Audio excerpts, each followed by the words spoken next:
Est-ce que vous êtes prêts ce matin?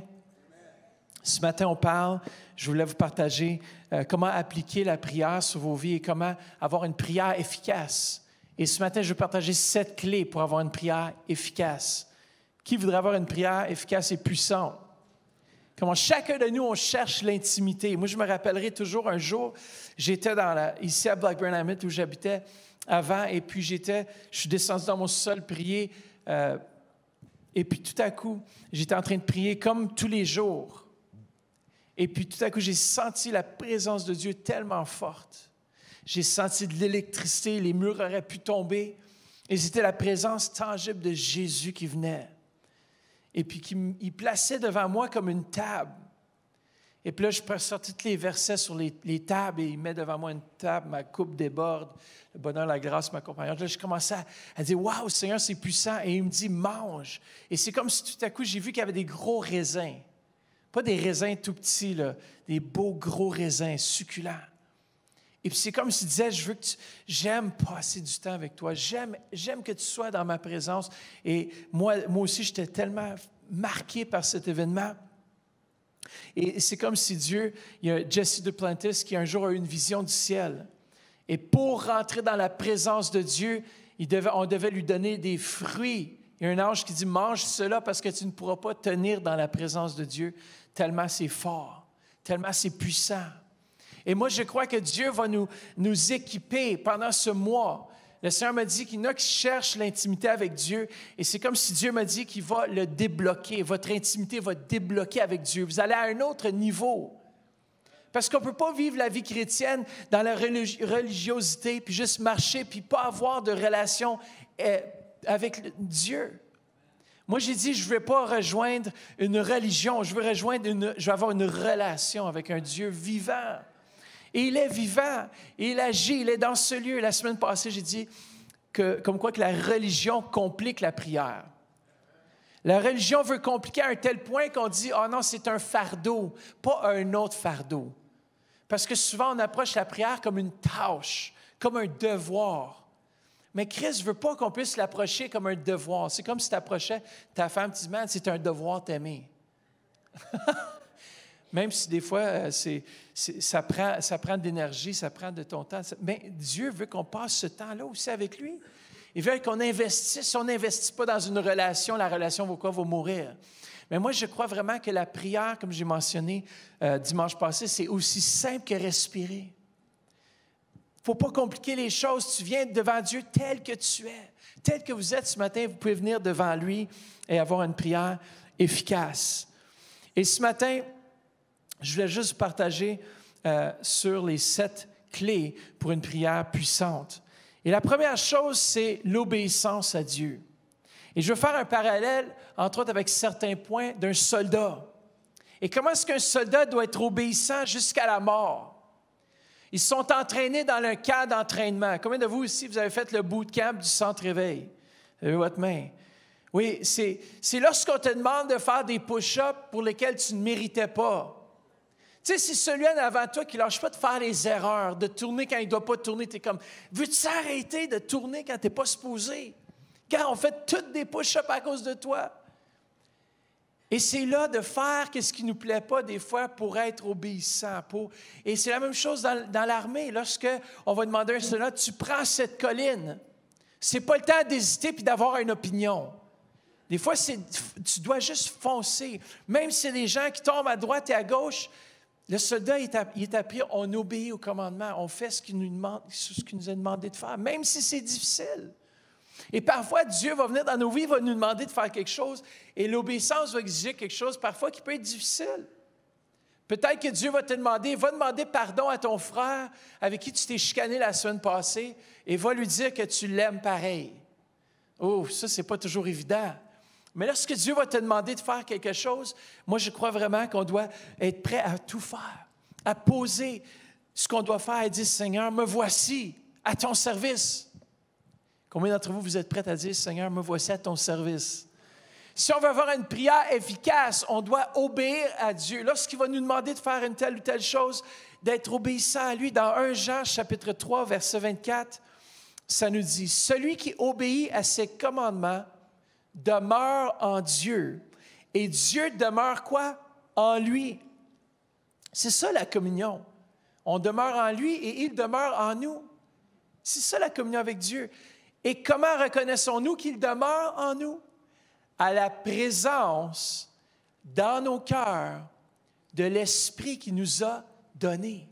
Comment? Lorsqu'on obéit à Dieu, lorsqu'il nous demande de faire quelque chose, on ressent sa présence. On peut avoir une prière efficace. On peut se présenter devant lui. On n'a pas besoin de...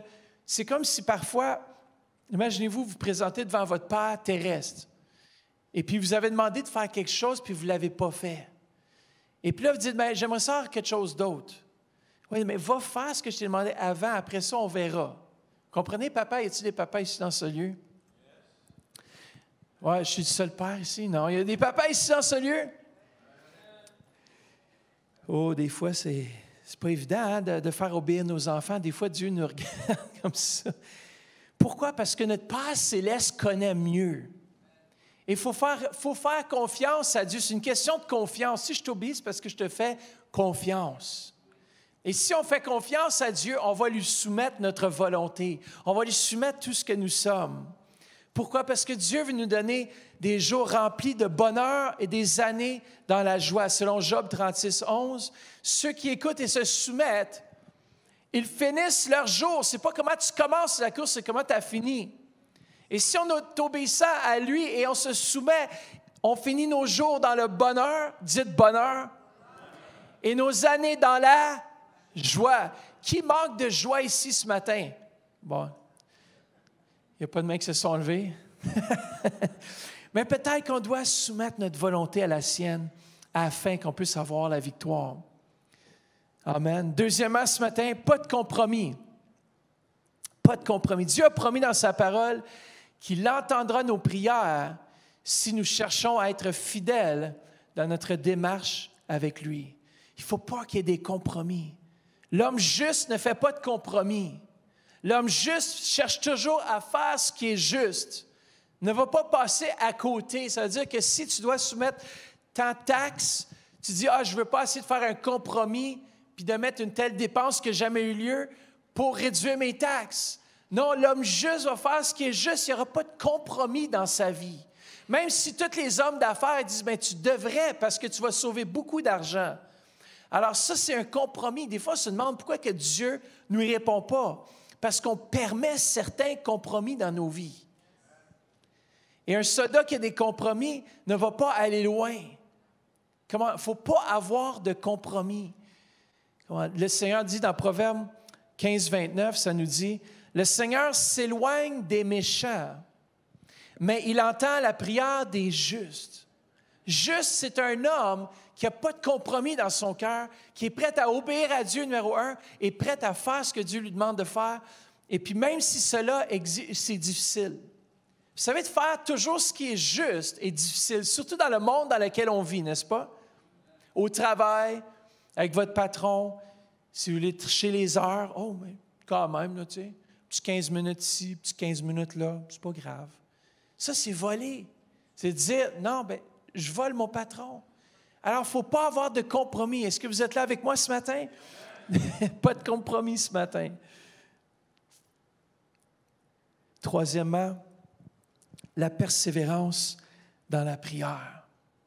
Est-ce qu'il y a des choses pour lesquelles vous avez demandé à Dieu? Regardez ce dessin. Des fois, on arrête juste avant la grande percée. On se dit, « Ah, Seigneur, Seigneur, t'es bon, t'es bon, t'es bon, t'es bon. » On est sur le point d'une percée dans notre vie. Et vous savez quoi? L'enfer va se déchaîner parfois juste avant des grandes percées. Et des fois, vous êtes juste sur le point de la percée, vous avez sacrifié toute votre vie pour ce moment, et tout à coup, il y a comme une distraction. Ah, abandonne donc. Ça ne vaut plus la peine. Peut-être que vous êtes ici ce matin et vous êtes sur le point d'abandonner. Persévérez. Comment persévérer dans votre prière, persévérer dans vos choix, persévérer dans ce que vous avez entrepris. Pourquoi? Parce que Dieu est là avec vous, que vous le sentiez, que vous ne le sentiez pas. Vous savez, le plus grand mensonge en tant qu'enfant de Dieu qui nous fait croire parfois que Dieu n'est pas là, c'est lorsqu'on ne le ressent pas. « Ah, je ne ressens pas, je vais arrêter. Je ne ressens pas ci. Ça fait que si on marchait par nos sentiments en tant que pasteur, en tant que musicien, en tant que travaillant, en tant qu'entrepreneur, si on marchait chaque jour selon ce que l'on ressent, ça ne serait pas beau. Beaucoup abandonneraient la course. Je suis sûr, ministre Denise, lorsque tu as commencé TLCCM, lorsque tu as commencé à nourrir les enfants, comment est-ce que tu as eu besoin de persévérer? Quand tu commences avec 2, 3 enfants, quand tu as juste un petit toit, un petit endroit, et puis tu dis, Seigneur, merci que tu vas débloquer plus. Tu nous as donné une promesse, on s'appuie sur cette promesse. On va prier dans la direction de cette promesse. On va continuer à persévérer et vos prières vont être efficaces lorsque de la persévérance. Parfois, c'est dire, bien là, ce n'est pas demander à Dieu plein de fois. Je dis non, vous demandez à Dieu une fois, merci Seigneur que tu m'as guéri. Et à chaque fois que la pensée vous revient, si vous n'êtes pas encore guéri, vous dites, merci Seigneur pour la guérison. Merci, j'ai prié déjà et merci que la réponse, elle est en route s'il n'est pas là présentement. Comment il faut persévérer? Trop souvent, on abandonne. Regardez dans Jacques 5, versets 16 à 17, ça dit « Prenez l'habitude de vous confesser mutuellement vos péchés et de prier les uns pour les autres, afin que vous soyez guéris. Car quoi? La prière fervente d'un homme juste possède une singulière puissance. » La prière fervente, c'est-à-dire fervent, c'est-à-dire que je n'abandonne pas, je suis toujours là, je suis présent. Dans les soirées de prière, c'était puissant vendredi. Très puissant. Malgré la tempête, on était quand même un grand nombre. Mais moi, je veux vous encourager. Je crois que notre Église est sur le point d'une grande percée. Je crois prophétiquement que l'enfer se déchaîne présentement parce qu'il y a quelque chose pour le centre-éveil qui est sur le point de débloquer. Il y a quelque chose qui s'en vient et le combat devient toujours plus ardu avant une grande percée. Et je crois vraiment que si, comme Église, on peut s'unir, les disciples étaient unis constamment et priaient constamment ensemble. En plus, vendredi soir, on a mangé des Timbits. Mais en plus, on est arrivé au mauvais Tim Hortons. On avait téléphoné avant, puis on dit « Préparez-nous 150 Timbits ». On arrive au mauvais Tim Hortons, puis on dit « Ils ne sont pas prêts ». On dit « Faites-nous 150 Timbits ». Puis j'ai dit à Vanessa, j'ai dit « Es-tu sûr que c'est ce Tim Hortons ici que tu as dit de mettre de côté? » Il dit « Oui, je pense. » Finalement, elle dit « Ben non, c'est pas le bon. » On a appelé l'ordre de dire « Rangez vos Timbits. » On a ici. Mais il faut persévérer pour voir la gloire de Dieu. Je crois vraiment que c'est un temps de fraternité les vendredis soirs, temps de prière, temps d'exaucement. S'il y a des prières, s'il y a des choses dans vos vies qui ne débloquent pas, ça fait peut-être des années, venez à la prière. On va voir ensemble une percée. Regardez Luc, chapitre 11, versets 9 à 10. Et Jésus nous dit ici, « Ainsi, moi, je vous le dis, demandez, continuez à demander. » Ce n'est pas juste demander, mais continuez à demander. « Et vous recevrez. Cherchez. » Regarde, il rajoute, « Persévérez dans votre recherche et vous trouverez. Frappez. » Pourquoi il répète? « Insistez et la porte vous sera ouverte. Car celui qui demande finit toujours par recevoir et celui qui cherche finalement trouve. Et à celui qui frappe avec insistance, la porte sera ouverte. » Moi, s'il y a quelqu'un dans ma vie que j'ai toujours vu comme étant une femme qui persévérait, c'était ma grand-mère. Elle, là, quand elle voulait quelque chose, là, elle l'obtenait. Je peux vous dire qu'il n'y avait rien qui l'empêchait d'obtenir ce dont elle avait choisi d'aller chercher. Et si nous sommes ici aujourd'hui, c'est parce que le même esprit de pitbull, de ne pas vouloir abandonner, est tombé sur l'apôtre Jean.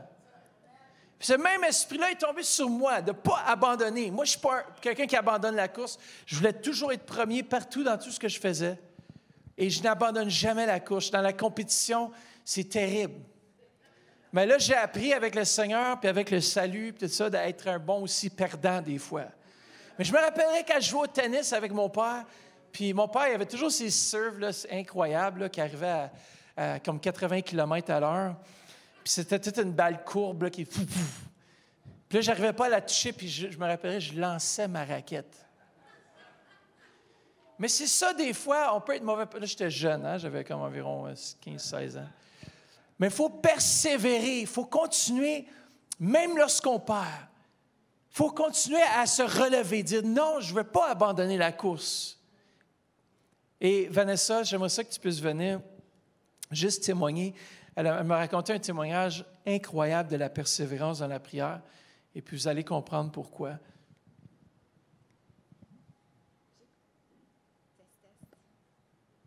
J'écoutais hier une conférence qui se passait en Suisse, une conférence sur la guérison pour tout le personnel médical.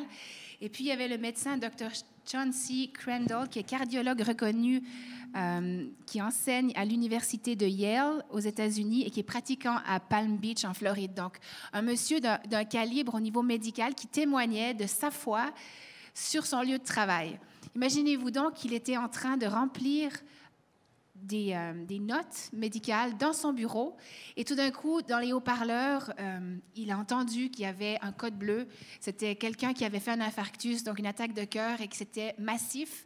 Donc, il a continué à prendre ses notes parce que il ne se déplace pas toujours pour tout. Il y a d'autres médecins. Il a dit, il y en a d'autres qui vont aller. Deuxième appel, il dit, oh, il y en a d'autres qui vont aller. Troisième appel, ils ont appelé son nom. Alors, il a dit, ben, je n'ai pas le choix, je descends. Il est descendu. Arrivé sur place, le patient était couché, il avait changé de couleur, il était déjà décédé. Donc, lui n'a pu que constater sa mort. Donc, ils ont fait tous les tests, il était décédé, il est resté avec, il a rempli tous les rapports qu'il fallait, il a prononcé aussi sa mort. Après 40 minutes, il s'est levé, il a dit à l'infirmière, tu débranches, tu l'envoies à la morgue, et il est parti dans le corridor. En partant dans le corridor, il marchait, le Seigneur lui a dit, tu retournes et tu vas prier pour cet homme parce qu'il ne me connaît pas, pour qu'il revienne à la vie. Il continue dans le corridor, il dit, je n'ai pas dû bien entendre. Et le Seigneur lui dit, tu retournes et tu vas invoquer la vie dans cet homme. Donc, il est retourné, il a dit, mais comment est-ce que je vais faire ça? Je n'ai jamais fait ça. Donc, l'infirmière était là, elle dit, qu'est-ce que tu fais? Il dit, écoute, il met ses mains sur la tête et il invoque la vie. Que le souffle de Dieu revienne en lui, que la vie reprenne et qu'il puisse connaître Jésus-Christ comme son sauveur et qu'il puisse être sauvé. Là, il enlève ses mains, puis là, il regarde. Puis là, il dit, là, il a fait du bruit. Donc, il y a d'autres médecins qui sont revenus en disant, qu'est-ce qui se passe? Il a dit, choquez-le.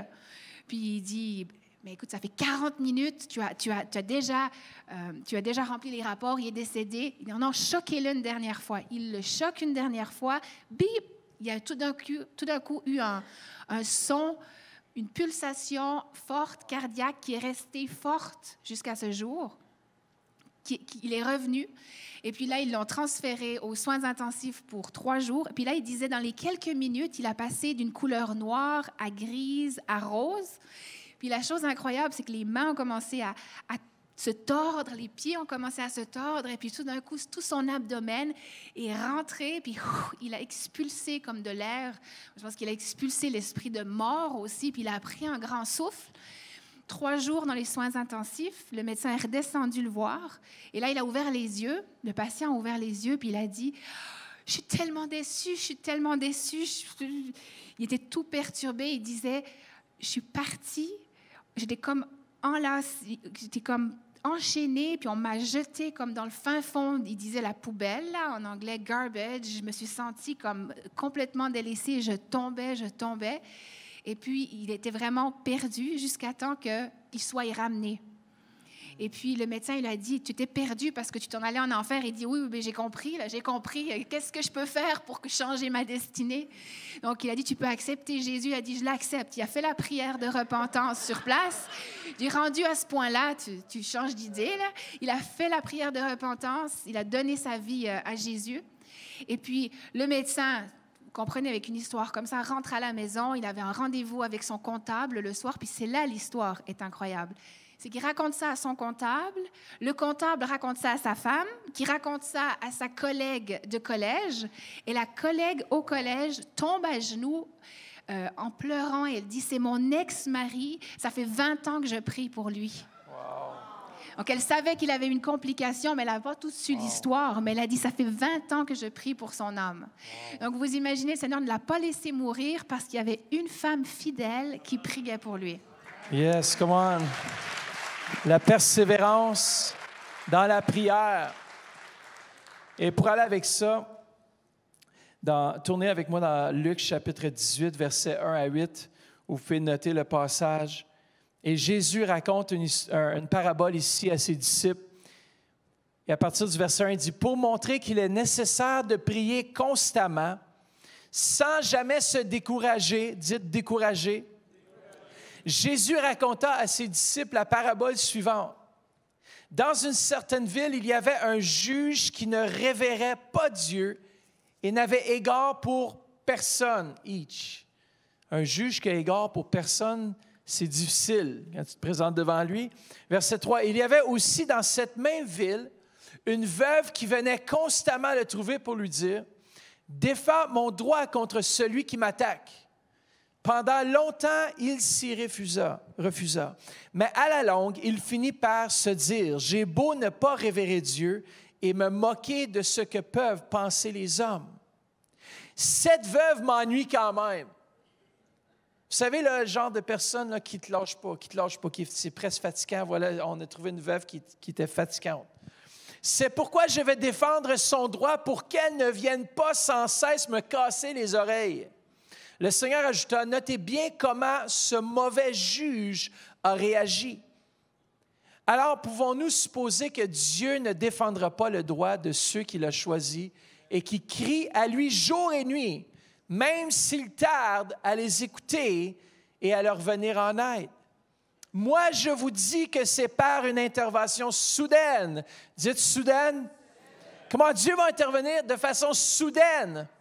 Pendant que tu pries, tu persévères, tu continues à prier, tu persévères, tu continues à prier, tu persévères et soudainement, il va y avoir une percée dans votre vie. Quelles sont les prières? Quelles sont les promesses? On s'appuie sur ses promesses, on s'appuie sur sa parole et Dieu va intervenir. Amen. Quatrièmement, est-ce que vous êtes en bonne santé face à l'autorité? Est-ce que vous désirez ce matin avoir une prière efficace? Quel est votre statut? Moi, je vois ça comme un entonnoir qui descend, qui coule sur la barbe d'Aaron. C'est pour ça que je pousse ma barbe. Et vous savez, c'est comme si Dieu veut envoyer une bénédiction parfois, et parfois, on a un peu la tête dure. Parfois, il nous manque de soumission. Parfois, il nous manque d'être là et d'être prêt à juste faire ce qui nous est demandé, même au travail. Est-ce que vous êtes cet employé qui remet toujours en question, qui a toujours une opinion pour quelque chose? Vous savez, il n'y a rien de plus fatigant. Si vous êtes patron, vous demandez à quelqu'un, on doit faire ça, c'est important. Pourquoi, patron? Est-ce qu'on ne devrait pas le faire comme ça? Est-ce qu'on ne devrait pas le faire? Pourquoi tu as une opinion pour tout? Est-ce que vous avez déjà vécu ça avec quelqu'un? En tout cas, des fois, vous ne le vivez pas jusqu'à temps que vous deveniez patron. Et puis quelqu'un met toujours en question, toujours en question. Mais Proverbe 28, 9 nous dit, « Si vous détournez votre oreille pour ne pas écouter la loi, Dieu aura votre prière en horreur. » Ouch! Si on n'est pas soumis à lui, soumis à sa volonté, Hébreux 13, 17 nous dit, « Obéissez à vos conducteurs, acceptez leur autorité et soumettez-vous à leur direction, car le bien de vos âmes est leur souci constant. » Peut-être vous ne voyez pas, mais nous, en tant que pasteurs, je suis constamment de plus en plus en train de prier pour les gens de l'Assemblée. Je suis constamment concerné. Je suis constamment en train de remettre à Dieu les situations parfois qui sont hors de notre contrôle.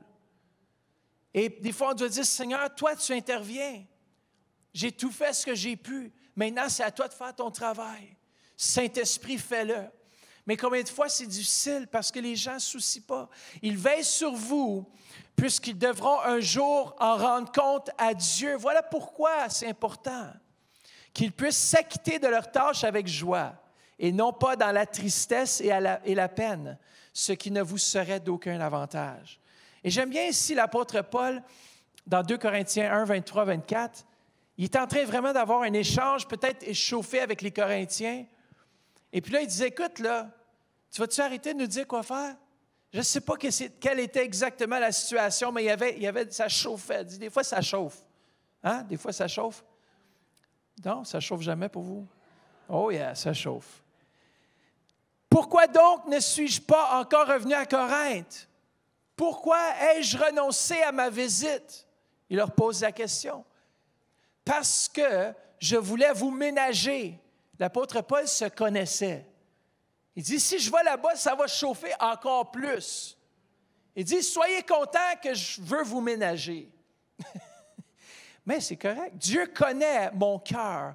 Il sait qu'en moi, il sait qu'en mon âme et conscience, je dis la vérité. Cela signifierait-il que nous prétendons exercer une domination sur votre foi? Il dit, certes, non, car vous êtes fermes et bien fondés dans la foi.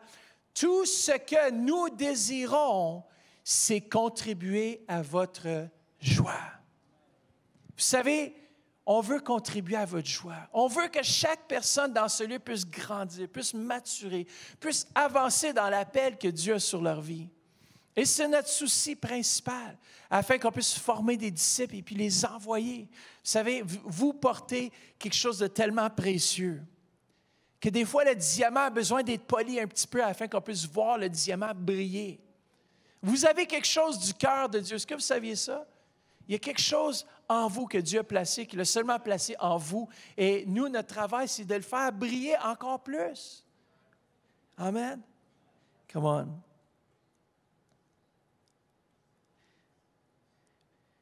Même si je n'étais pas toujours en accord avec les décisions, même si je ressentais comme si mon traitement n'était pas équitable, l'une des leçons que Dieu m'a enseignées est que nous ne sommes pas aptes à être en autorité tant que nous ne savons pas comment être sous autorité.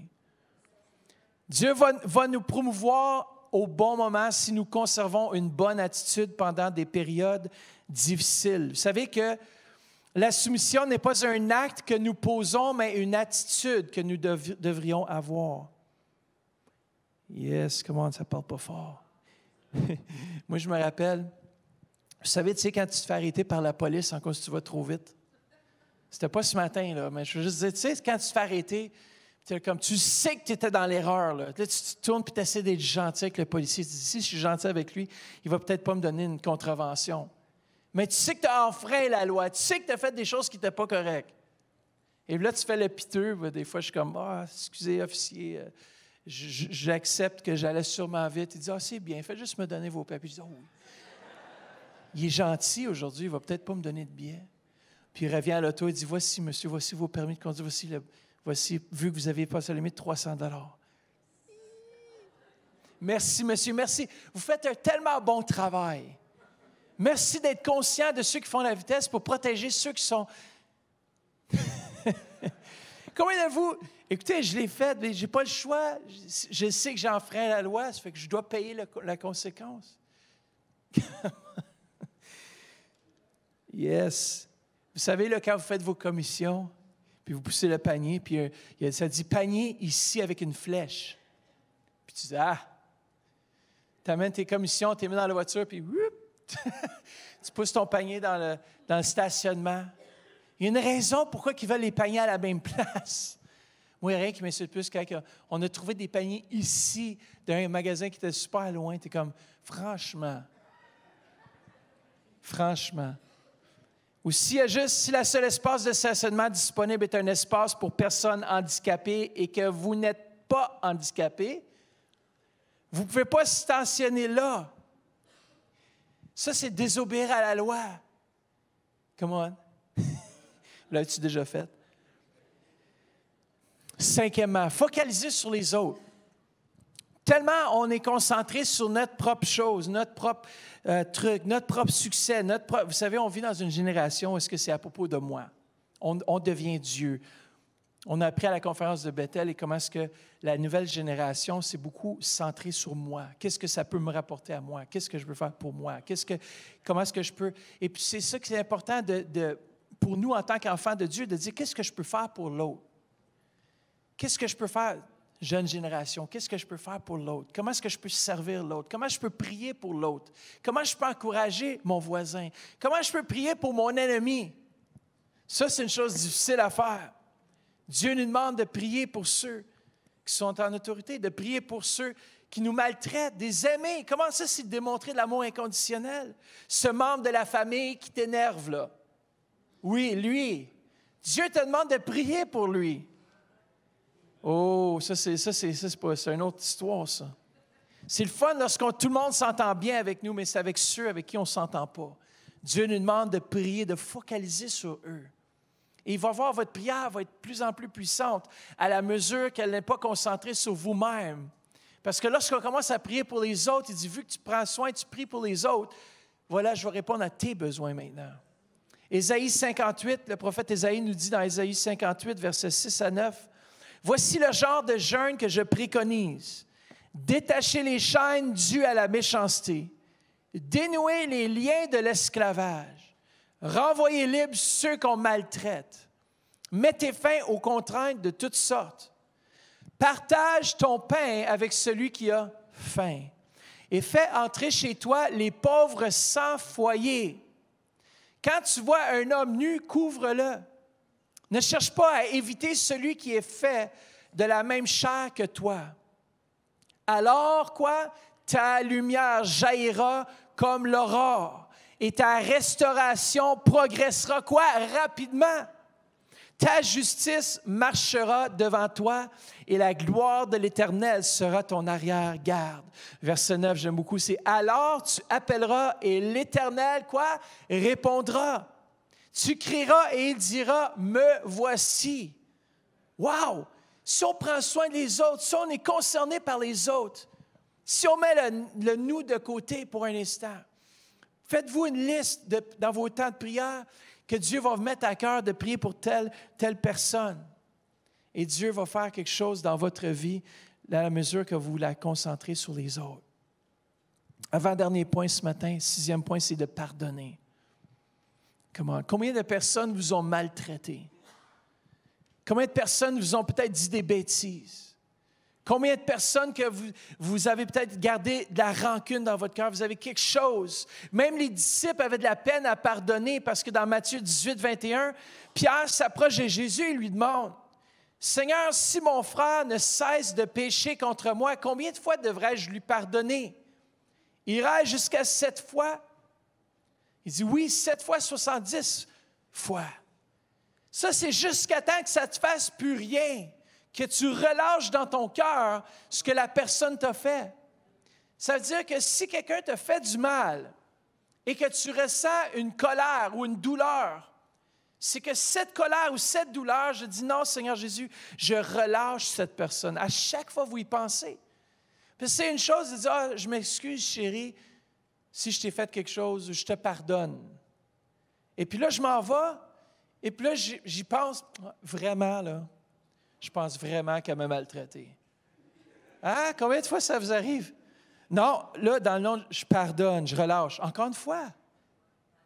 7 représente la perfection. Ça veut dire que ce n'est pas un nombre, mais c'est jusqu'à ce que la colère qui vient avec cette pensée puisse disparaître. Combien de fois quelqu'un vous a maltraité, puis c'est juste de relâcher. Est-ce que vous voulez une prière efficace? Est-ce que vous voulez une prière puissante? Pardonnez. Quelqu'un vous a maltraité, quelqu'un vous a traité injustement? Pardonnez. Combien de fois? Jusqu'à temps que vous ne le ressentiez plus, jusqu'à temps que vous sautiez dans la joie. Alléluia, il m'a fait du mal. Oh, ça c'est difficile, hein? Mais pardonnons ensemble. Vous savez, moi je crois vraiment qu'on est sur le point de voir un réveil. On est sur le point, et dans les derniers temps, ça dit que beaucoup vont être offensés. Beaucoup vont perdre cet amour. Et moi, je ne veux pas que cette Église perde son amour les uns pour les autres.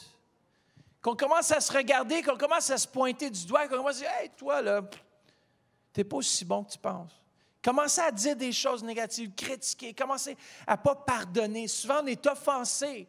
Et puis, on ne pardonne pas, on ne relâche pas ce qui nous est arrivé. On a peut-être mal compris quelque chose, mais on ne le relâche pas. Et tant aussi longtemps qu'on ne relâche pas, on a beau être à genoux dans notre chambre à coucher, dire « Dieu intervient pour moi », mais il n'y a rien qui va se passer tant aussi longtemps que tu ne pardonnes pas parce que tu es livré au bourreau. La Bible nous dit, ça dit, tu es livré au tourment lorsque tu ne pardonnes pas. Ouch! Pardonnons, frères et sœurs, c'est la plus grande chose.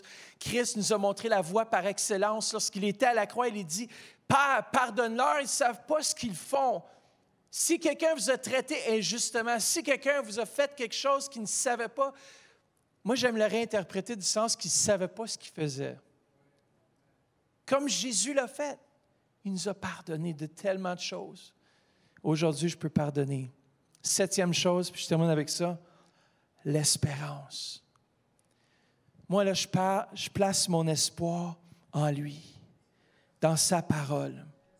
Seigneur, la persévérance, l'espérance, c'est la sœur de la persévérance. Comment? C'est la sœur. Pourquoi? Parce que si je continue à espérer, je vais voir un résultat. Comment? Dieu nous a donné des promesses, et ces promesses sont oui et amen. Et ce qu'il nous dit, il est là. Nous, on doit juste espérer en lui. Il y a 3 choses, la Bible dit, qui demeurent. La foi, l'espérance et l'amour. La plus grande de ces choses, c'est l'amour, c'est sûr.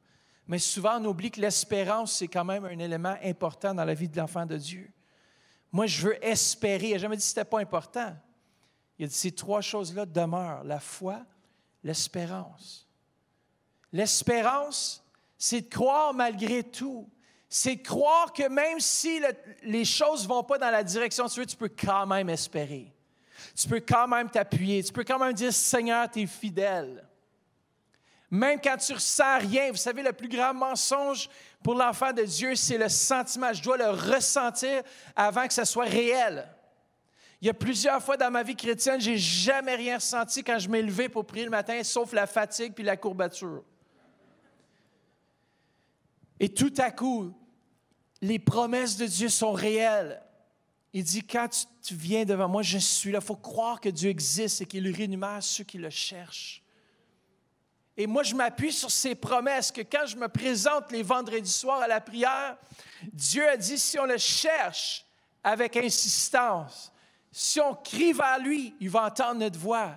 Si on vient devant lui, il entend. Mais moi, je m'appuie. Comment? Dans Romains 5,5, ça dit, « Or, notre espérance ne risque pas d'être déçue. Car Dieu nous aime. Il nous a donné son Saint-Esprit qui a rempli nos cœurs de son amour. » Comment? Éphésiens 3,20 nous dit, « À celui qui par la puissance qui agit en nous peut réaliser infiniment, au-delà de ce que nos prières peuvent demander ou que notre imagination ose espérer. » Comment? Plus grand que toutes ces choses-là. Dieu va nous donner des choses pour lesquelles on n'a même pas encore prié. Il va nous donner des choses si on place notre foi en lui, si on place notre espérance en lui. Vous n'allez pas être déçus. Frères et sœurs, est-ce qu'on peut juste se lever ensemble en terminant ce service? Et Dieu m'a montré ce matin qu'il y a des vies qui vont être vraiment, qui ne seront plus les mêmes dans l'intimité avec lui. Il y a des points que j'ai apportés ce matin. Peut-être que vous, c'est le non-pardon.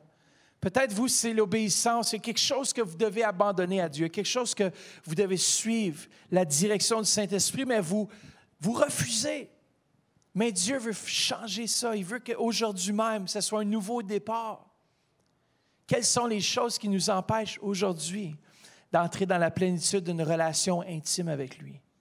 Dieu veut qu'on puisse le déposer. Peut-être si vous êtes ici, vous avez prié, vous dites, moi j'ai demandé à Dieu pour la guérison, mais je n'ai pas encore rien vu dans mon corps. Sachez que Dieu est sur le point d'intervenir. Persévérons. Les diamants sont juste là, de l'autre côté.